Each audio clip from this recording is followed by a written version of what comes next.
Hello and welcome to this next video, and today I want to talk about referencing, specifically how you do it, how you find the information you need, how to format the references, and how to make sure that you are sort of aligning with whatever style guide you need to use.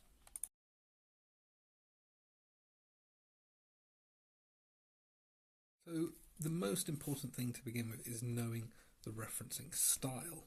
And what do I mean by that? Well, essentially there are different sort of conventions that dictate how you format a reference and sort of how you do that in text, how you do that in your bibliography at the end, and how you sort of and there are sort of multiple ones, and none are inherently better or worse than others. Some are favoured by particular disciplines, particular subjects, and there are sort of popular ones, but they all have their own conventions. So I'd say is have a look at the information about sort of what referencing you're meant to be using. If you are doing an assignment, it will likely be the case that it is dictated in your sort of departmental materials, or in the sort of the assignment itself. If you're submitting for a journal, if you are submitting for a book, for a collection, whatever, that is information that should be relevant and that should be attached to the journal. It should be attached to the book instructions. Make sure you have a look at that first, because sort of doing it right in the first place saves you so much time. It really does. But then knowing these things, what do they mean? What is the difference between MLA and MHRA, for example? There are ways to do this, and sort of I have advice. So sort of three main ports of call I would suggest myself. One is have a look at, if you are at a uni, what instructions, what advice your department offers. There will likely be some sort of skills material, some sort of workshops that sort of talk about referencing, doing it correctly, and giving you the information you need to have a look at that. Elsewhere in the university, there may be a central team that sort of supports on skills, or have a look at your library. Libraries are incredible at sort of having places to compile all of this information. I know I can sort of speak for our own library, and there is a page on the website where it gives you the style guides and sort of example references for every single sort of reference style that you're likely to use. And then the third sort of the tip that I always do is if I need to use a referencing style that I'm not overly familiar with, I will Google, let's use MLA as an example. I'll Google MLA example bibliography and find an example that has a journal, that has a book, that has a website, whatever, and then use that as sort of a thing to compare to. So I find sort of some combination there sort of really helps. So sort of knowing exactly what referencing you need to use, because that will tell you what info you need to get. It will tell you sort of how to format references within the text, and then finding sort of examples of it and instructions on how to do that. And of course, the sort of trick is once you've formatted one book, say, in a referencing style, that is essentially your guideline for all the books moving forward. And once you've done one journal article, that is the format for how you're going to do all journal articles. So essentially, you need to get the first one right, and then that is sort of a kind of a blueprint for sort of any subsequent ones.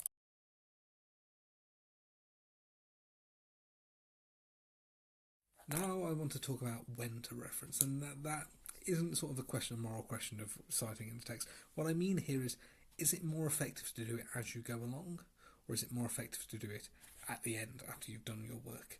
I know people who do both strategies. Neither is inherently better or worse. Myself, I am someone who does it as I go. I would rather sort of essentially kind of tick references off the list as I go. If you're someone whom, if you're sort of breaking to reference, it might break your flow or whatever, then maybe doing it all at the end is simple. It may be better for you. As I say, there's no sort of inherent advantage. Just bear in mind kind of when you have access to materials. If you're using sort of entirely online stuff that you can get anytime, there's no issue doing it all in one drop. Some things it can be easier to make notes of the info you need while you've got it. Even just sort of scribbling draft information, scribbling draft references on a piece of paper, on a document, whatever, and having that to hand can be useful. So sort of figure it out for yourself, sort of figure out which is the better thing for you. Is it better for you to do all the referencing and formatting and all that at the end? A lot of people are doing it as they're proofing and editing, or can you do it as you go and sort of save yourself that job down the line?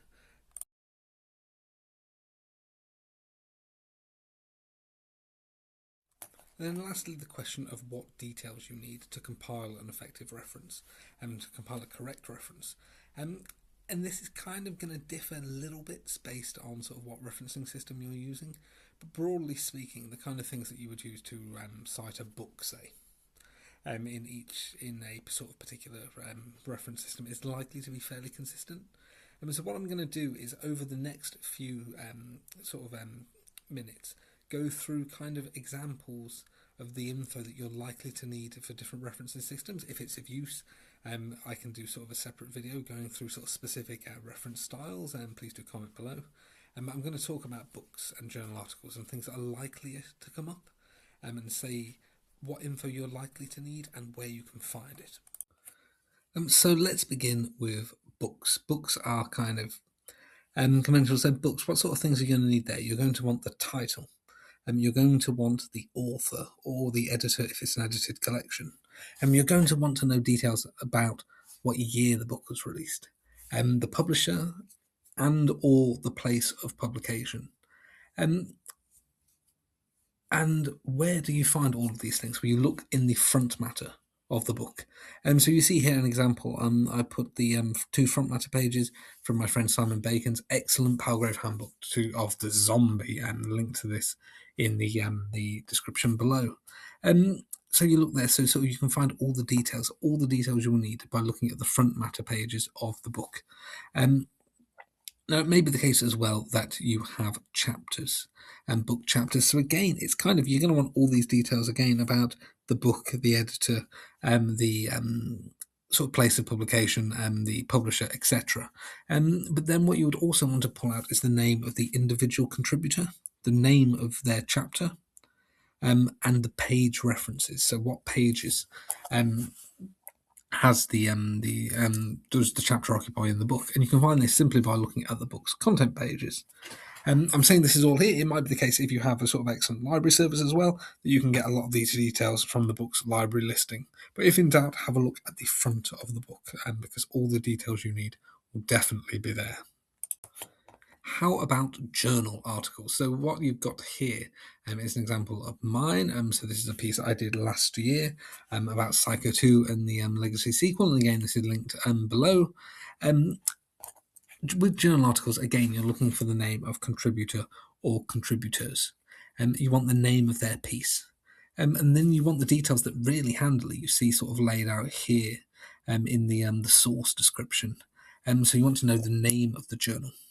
You want a volume and an issue number where possible. You want to know the year of publication. And again, you want to know the page reference. And if it's the case that the piece has only been published online, you want the DOI or some link to the article. Where can you find these? Well, if you're accessing the article online, it will likely be the case that on the sort of web space where you're getting the article, all those details will be there. If not, they are likely to be contained in sort of the top or the end of the article itself. So have a look. So those are the details that you are likely to want if you are citing articles. The other thing that's really cropping up now is online sources. How do you cite an online source that's just general, so a news article, a web page? I found an example here. I'll link to this below. I tried to find just a general news piece that sort of hopefully wasn't too controversial. The day I was recording this, it was not an easy job. But yes, so for these pieces, what are you looking for? You are looking for an author if you can get one. You can see in this piece we have one.